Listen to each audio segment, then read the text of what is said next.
여호와께서 한나를 돌보시사 그로 하여금 임신하여 세 아들과 두 딸을 낳게 하셨고 아이 사무엘은 여호와 앞에서 자라니라. 아멘.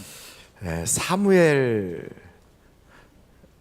하는 인물은 마지막 사사인데, 그 사무엘이 왜 중요하냐면 사무엘을 통하여 다윗이 등장하거든요.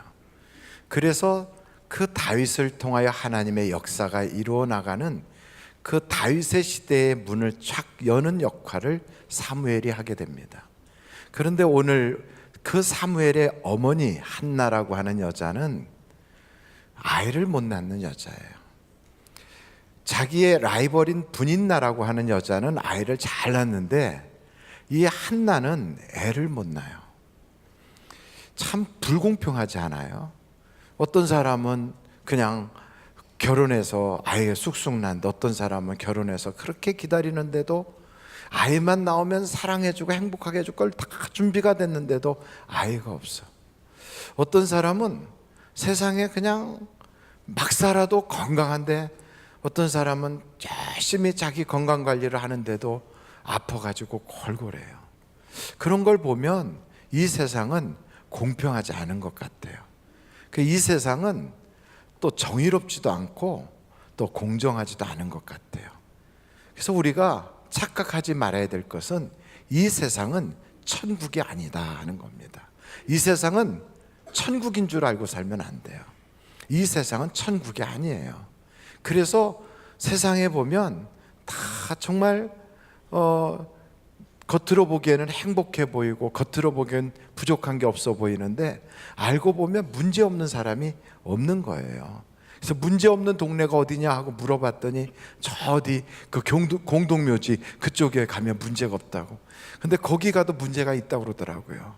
왜 문제가 있냐 그랬더니 그 이장에 가라고, 묘 이장에 가라고. 그래서 죽은 양반들이 어디로 이사 가야 되나 하고 거기도 문제가 있다고 그러더라고요. 그러니까 이 세상은 문제가 다 있는 거예요. 오죽하면 이 세상이 고해라고 그럴까요? 고난의 바다를 지나가는 것처럼 그렇게 어렵다는 거죠. 그러니까 한나라고 하는 여자가 분인나를 볼 때는 애가 많으니까 행복할 것 같지만 또 분인나는 또 그렇지 않은 거예요. 남편 사랑이 없으니까 참 아픈 거고요. 그리고 분인나는 한나를 볼 때마다 부러워요. 남편이 왜 저 여자만 사랑하지? 내가 보기에는 내가 더 이쁜데. 이러면서 그 한나를 또 질투하는 거죠. 이렇게 불행이 계속되는 거예요. 여기에 이렇게 성경에 보니까 이 한나가 살고 있는 그 가정, 엘가나라고 하는 사람이 가장으로 있고 일부 다처제가 허용되는 그 시대에 이 두 여자가 서로 라이벌이 돼가지고 이렇게 어려움을 주는 거예요. 여러분, 이런 세상에 참 불공평한 세상, 그리고 뭔가 한 가지는 꼭 부족한 것 같은 이 세상을 살아갈 때 그것 때문에 너무 괴로워하지 마십시오.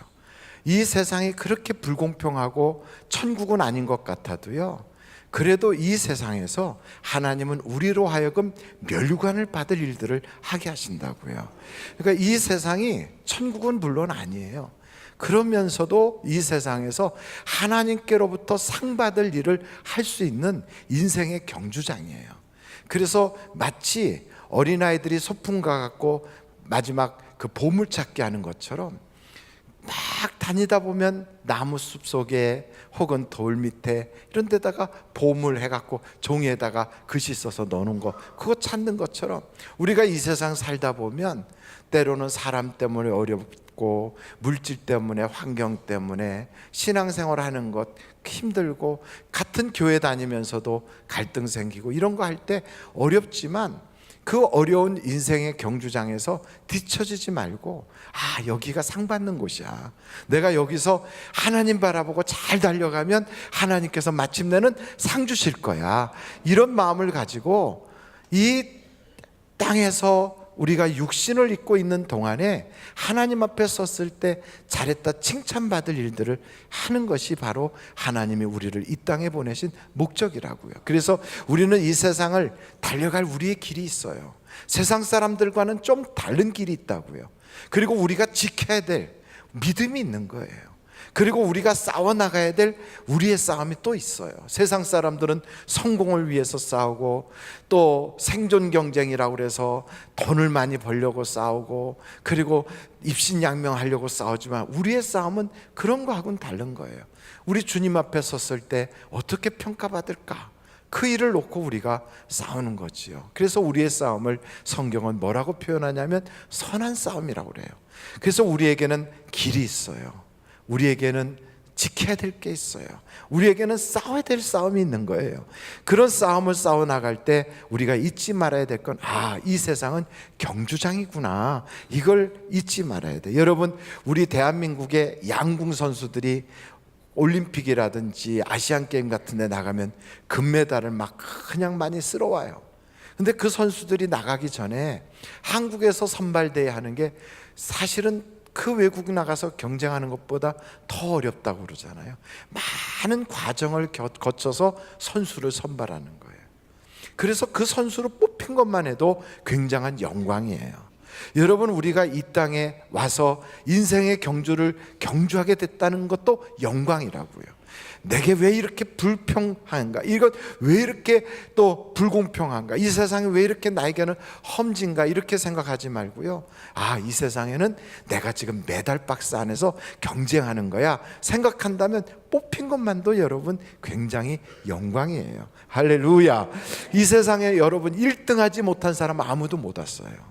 다 어머니 뱃속에서 경쟁하여 1등한 사람들만 이 땅에 하나님이 보내셨거든요. 그래서 우리가 이 세상에 딱 출생할 때 벌써 우리는요, 이 세상에서 각 나라의 대표자들이 모여갖고 올림픽 경기를 하고 메달을 놓고 싸우듯이 우리도 우리의 인생에 하나님이 주신 멸관을 놓고 싸운단 말이죠. 그래서 무거운 죄, 얽매이기 쉬운 것들을 다 벗어던지고 막 경주를 하는 거예요. 이런 경주를 할 때 여러분, 그 사람들 바라보고 불평하고 차별 있다고 막 억울해하고 그럴 거 없어요.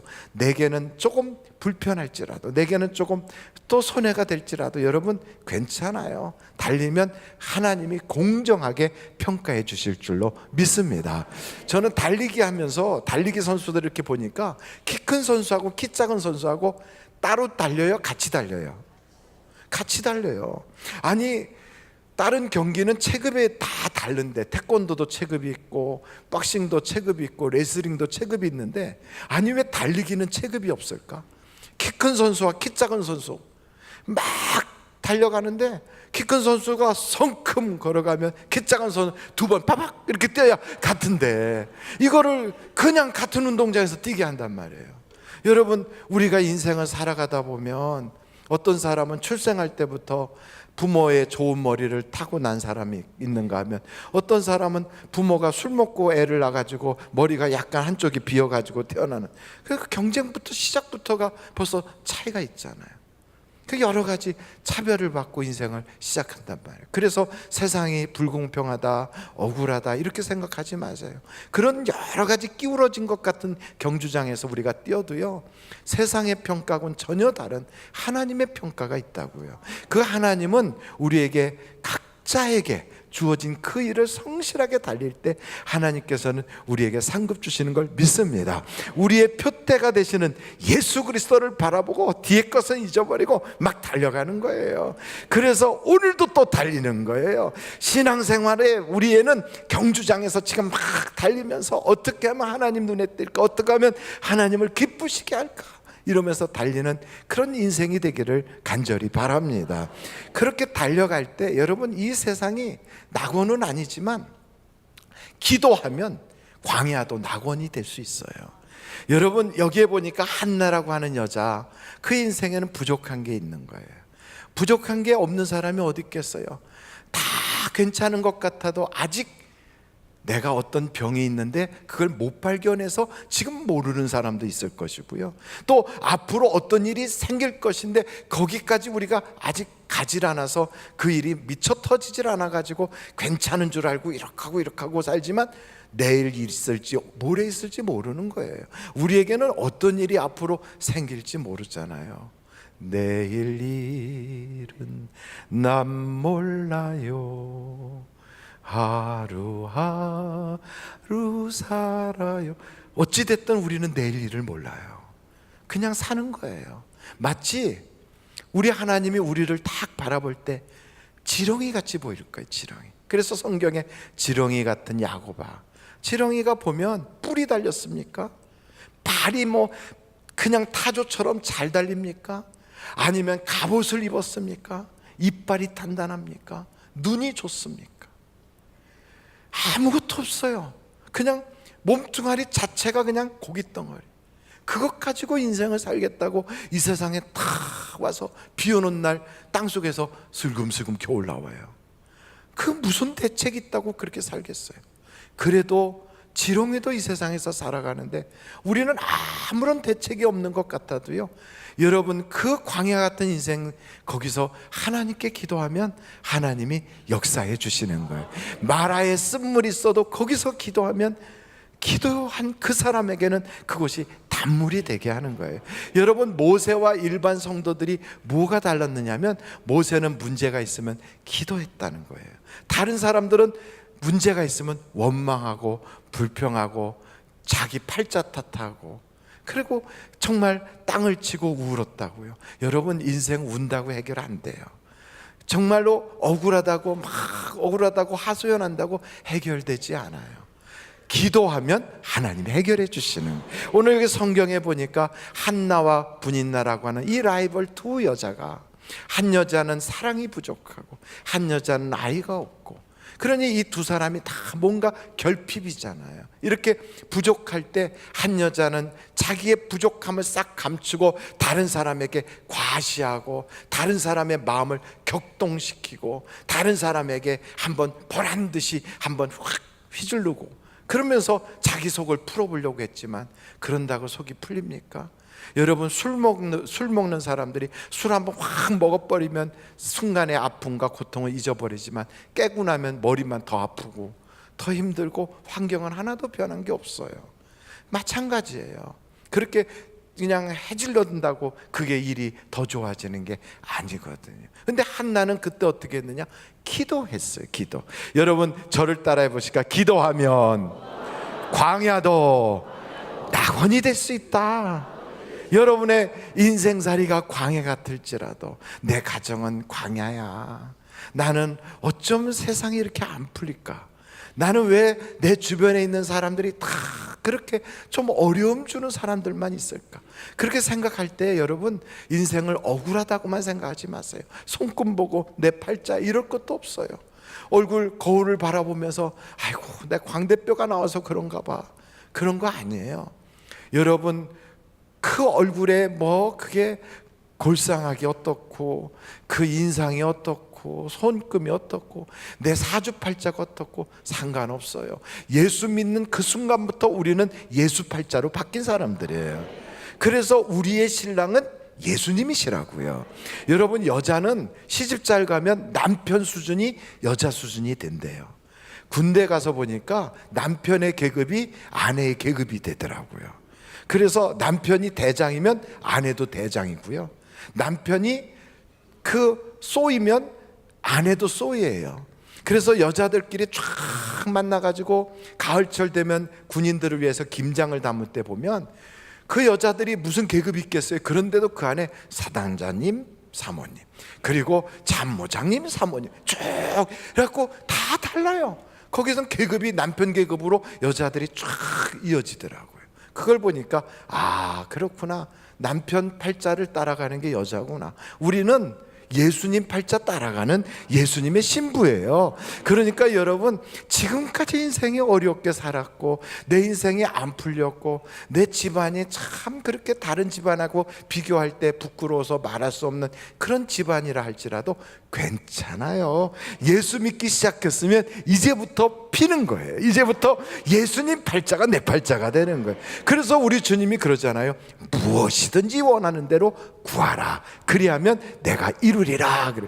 여러분 우리 신랑 되신 예수님은 참 능력 있는 분이시고요. 우리 신랑 되신 예수님은 참 좋으신 분이고요. 우리 신랑 되신 예수님은 부탁하는 걸 거절하지 않는 분이세요. 그럼 얼마나 좋아요. 여러분 아무리 세상에 남자가 인품이 있고 능력 있어도 부인이 부탁하는 것마다 다 해줍니까? 그렇지 못하거든요. 근데 우리 예수님은 부탁하면 다 들어주신대요. 무엇이든지 원하는 대로 구하라 내가 이루리라 그러잖아요. 그래서 우리 성경을 이렇게 보니까 야 정말 그렇구나. 우리 주님은 한나가 그렇게 기도하니까 그 기도에 응답을 주시는 거예요. 여러분 이 사무엘서를 가만히 보면 다윗과 사울을 비교해요. 그래서 다윗이란 사람은 하나님께 기도하여 응답받고 하나님께 은혜를 받았고 그 받은 은혜를 감사하여 예배드렸더라.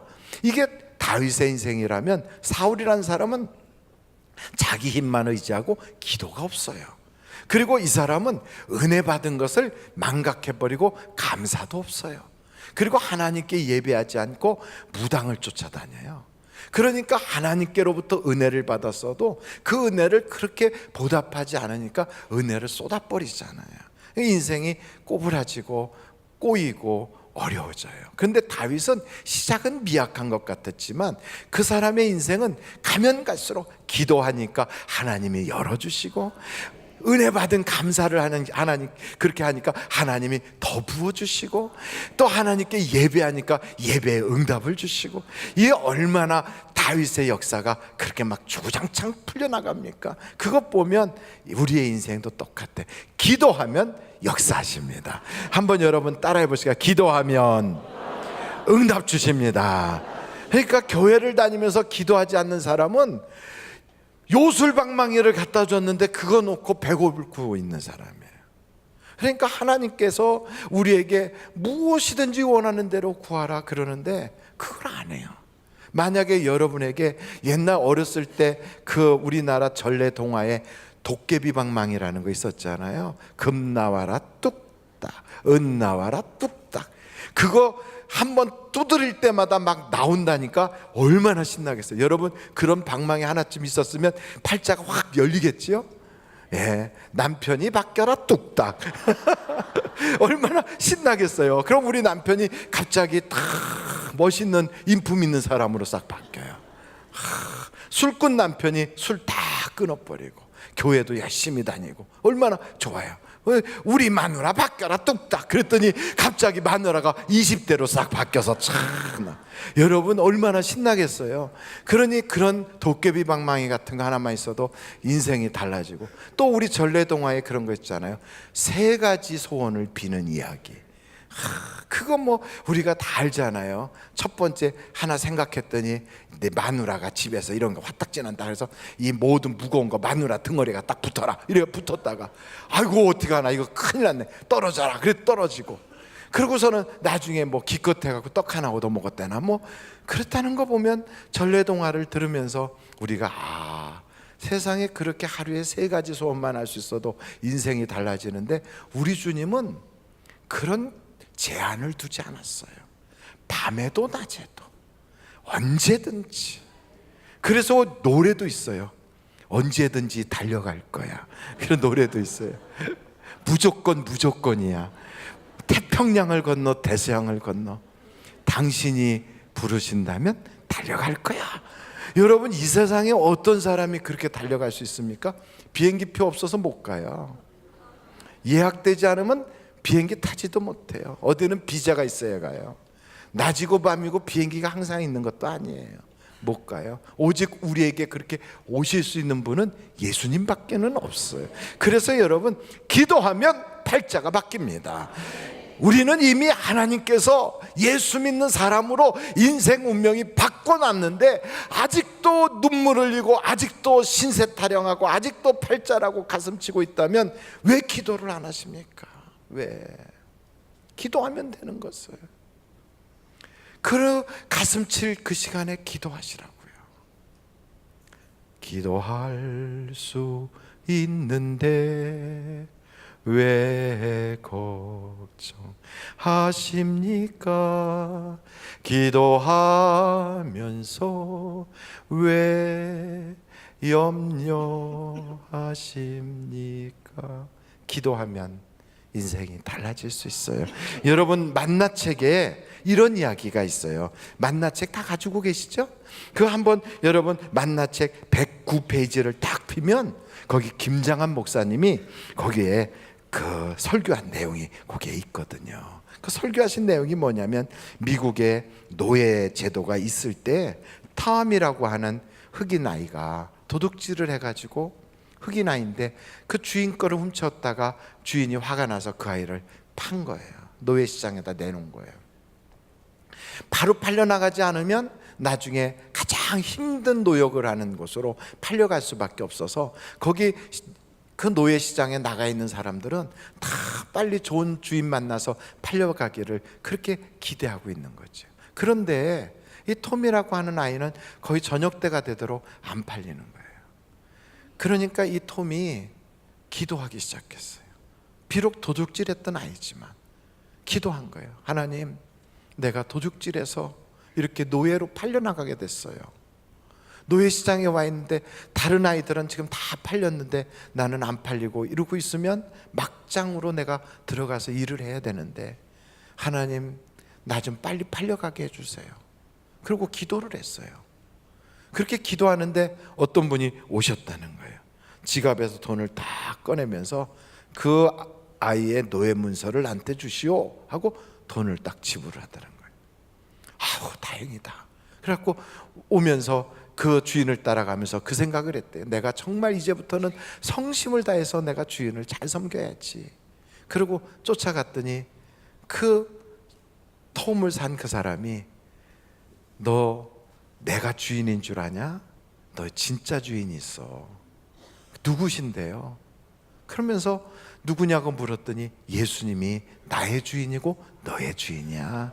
그러면서 그 아이를 교회로 데려가서 교회 안에서 일을 하는 그 일을 시켰다는 거예요. 그래서 여기에 쭉 나와 있는 얘기가 기도했더니 자기가 생각한 것보다 더 좋게 풀렸다 하는 그런 이야기예요. 그 외에도 윌리엄 핵피스트라고 하는 사람인데 선교를 나가려고 하는데 선교 물품을 싣고 가야 되는 그 배가 그 강바닥이 다 드러나도록 말라버려서 못 오는 거예요.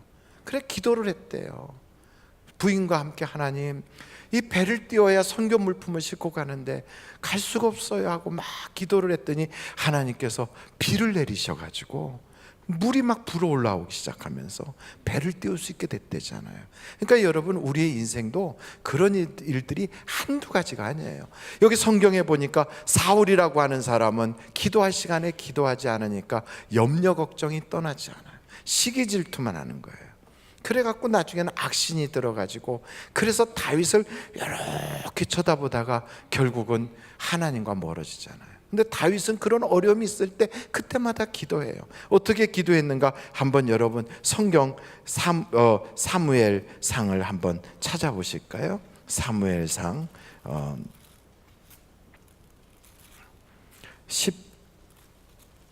30장에 사무엘상 30장 한번 찾아보세요.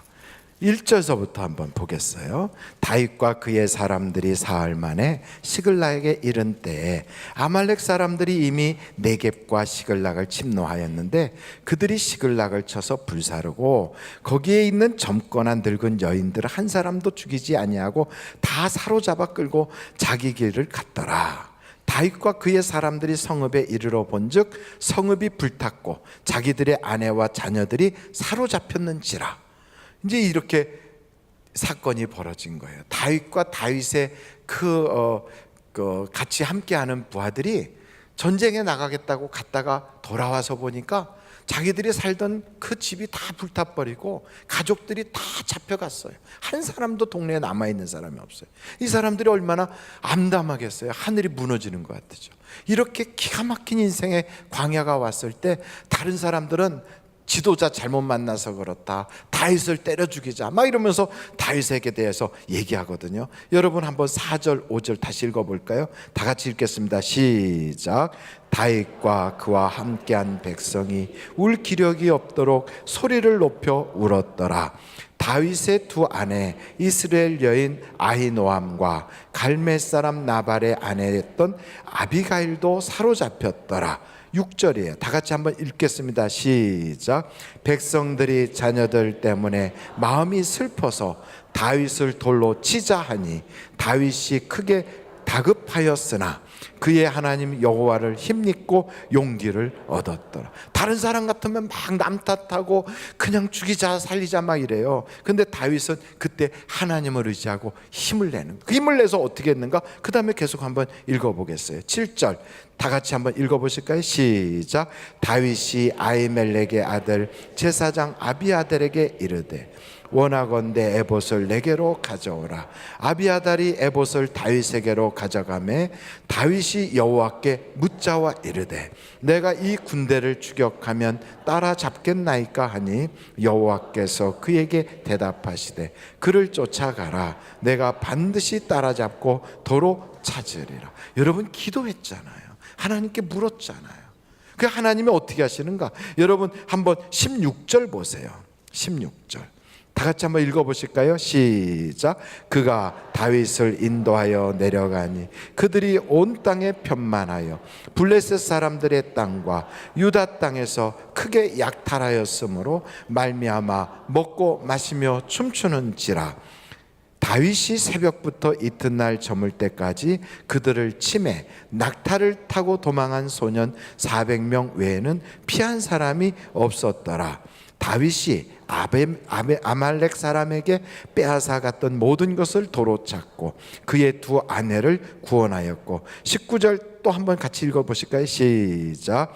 그들이 약탈하였던 것 곧 무리의 자녀들이나 빼앗겼던 것은 크고 작은 것을 막론하고 아무것도 잃은 것이 없이 모두 다윗이 도로 찾아와 20절 다윗이 또 양떼와 소떼를 다 되찾았더니 무리가 그 가축들을 앞에 몰고 가며 이르되 이는 다윗의 전리품이라 하였더라. 아까는 울 기력이 없도록 울었어요. 근데 하나님께 기도했어요. 기도했더니 하나님께서 이기게 하시고 전리품을 거두게 하셨어요. 도로 찾게 하셨어요. 회복되게 하셨어요. 그래서 여러분 우리의 신앙생활이라는 건 단순해요. 예수를 믿고 기도하면 되는 거예요. 그래서 예수 믿는 사람은 하나님께 기도해요. 누구의 이름으로? 예수의 이름으로. 기도하지 않는 사람은 예수 안 믿는 사람이에요. 식사 기도밖에 안 한다. 그 사람은 밥 먹는 것만 믿는 거예요. 다른 걸 안 믿어요. 모든 걸 다 하나님께 하랜다. 그 사람은 자기의 인생 전체를 하나님께 전폭적으로 맡기는 거예요. 그래서 여러분 기도하는 그 기도의 폭만큼, 내가 기도의 단어를 사용하는 그 범위만큼 내가 하나님의 그 그늘 아래 있는 거예요. 그래서 내 인생 전체를 하나님께 맡기고 사는 사람은 그의 인생이 광야 같았어도 낙원으로 바뀌는 거지요. 성경에 보면 그런 사람들의 일이 너무너무 많은 거예요. 그런데 오늘 여기 성경에 볼까요? 분인나는 기도하지 않고 화만 돋궈요. 한나는 기도해요. 그랬더니 한나가 나중에 어떻게 되는가? 여러분 한나는 찬송을 부르잖아요. 아이를 낳고 하나님께 영광을 돌려요. 그러니까 슬픔이 변하여 노래가 되고 그 당시에 그 아픔이 변하여 간증이 되고 초상집 같은 인생이 잔치집이 되는 거예요. 그래서 예수 믿으면 인생이 행복해지는 거예요. 마지막으로 여러분 저는 이 말씀을 보면서 야 그렇구나. 정말로 이 신앙생활 하는 것은 이 세상이 천국은 아니지만 이 세상을 보물찾기 하는 것처럼 하나님의 면류관 받는 그런 좋은 장소로 바꿔놓고 어려운 일 생기면 기도하는 거구나. 거기서 한 걸음 더 나가서 하나님이 은혜를 주시면 입 싹 닦는 게 아니라 그 다음에는 예배하는 거구나. 오늘 성경을 한번 여러분 사무엘상 1장 24절부터 한번 보실까요? 사무엘상 1장 24절이에요. 같이 한번 24절부터 28절까지 같이 읽어보겠습니다. 시작. 젖을 뗀 후에 그를 데리고 올라가일세 수소 3마리와 밀가루 1에바와 포도주 1가죽 부대를 가지고 실로 여호와의 집에 나아갔는데 아이가 어리더라. 그들이 수소를 잡고 아이를 데리고 엘리에게 가서 한나가 이르되 내 주여 당신의 사심으로 맹세하나이다. 나는 여기서 내 주 당신 곁에 서서 여호와께 기도하던 여자라. 이 아이를 위하여 내가 기도하였더니 내가 구하여 기도한 바를 여호와께서 내게 허락하신지라. 그러므로 나도 그를 여호와께 드리되 그의 평생을 여호와께 드리나이다 하고 그가 거기서 여호와께 경배하니라. 여러분, 예배드린 거예요. 하나님께서 주신 은혜를 그냥 있었던 게 아니라 하나님이 나에게 이렇게 은혜 주셨어야 하고 간증하잖아요. 하나님께 기도할 때 나눴던 서원을 갚잖아요. 그러면서 하나님께 영광을 올려요. 예배를 드려요. 여러분, 이 사무엘서는 하나님께 기도해라, 그러면 은혜 주신다.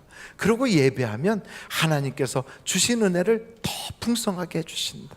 이게 사무엘서의 전체 이야기거든요. 그래서 성경에 보니까 블레셋에 20년 동안이나 어려움을 당했던 그 이스라엘 사람들도 예배를 통하여 회복이 되는 거예요. 사무엘상 7장을 여러분 보시겠습니까? 7장 보시면 잘 아는 대로 이 사람들이 20년 넘게 어려움을 겪었거든요. 근데 그 7장에 보니까 미스바로 모여서 하나님께 예배드리자 그래요. 여러분, 한 주간 살면서 너무너무 어렵습니까? 그러면 이렇게 힘든데 주님이 나에게 풀어주는 것도 없고 해주는 것도 없어, 이러지 말고요, 하나님께 신령과 진정으로 영적 예배를 한번 드리는 거예요. 어려워도 주님께 온전한 번제를 드리는 거예요. 여기 성경에 보니까 여러분 9절 한번 보시겠어요?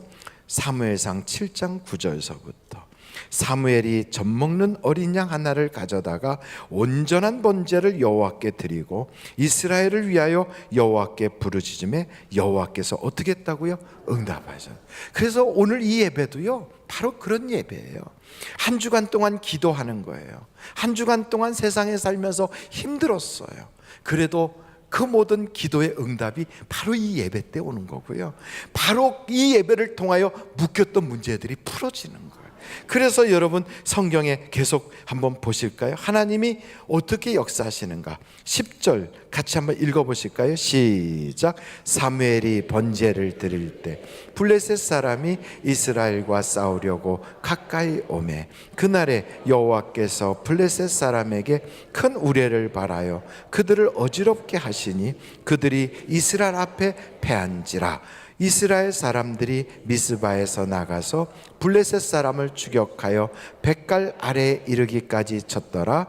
사무엘이 돌을 취하여 미스바와 센 사이에 세워 이르되 여호와께서 여기까지 우리를 도우셨다 하고 그 이름을 에베네셀이라 하니라. 바로 이런 역사가 예배 때 나오는 거예요.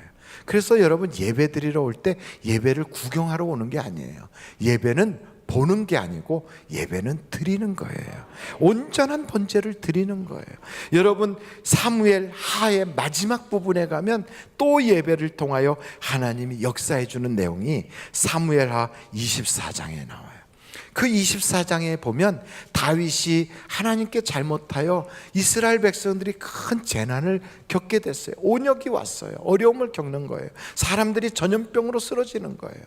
마치 메르스 한파가 우리나라에 와서 많은 사람들이 병 걸려서 쓰러졌을 때처럼 이스라엘 사람들이 막 넘어지는 거예요. 바로 그때 아라우나가 있는 그 타작마당에 올라가서 그 오르난의 타작마당에서 하나님께 예배하는 거예요. 온전한 번제를 하나님께 올려드렸어요. 하나님이 들어주셔요. 기적이 나타나는 거예요. 여러분, 예수 믿는 것은 기적의 연속이에요. 예수 믿는 사람들은 세상 사람들과 달리 꿈이 커요. 기적을 기대하고 있어요. 하나님이 역사해 주실 걸 기대하고 있어요. 사람이 할 정도가 아니라 사람이 하지 못할 그 큰 역사를 우리는 기대하고 있다고요. 그걸 언제 하나님께서 주시느냐?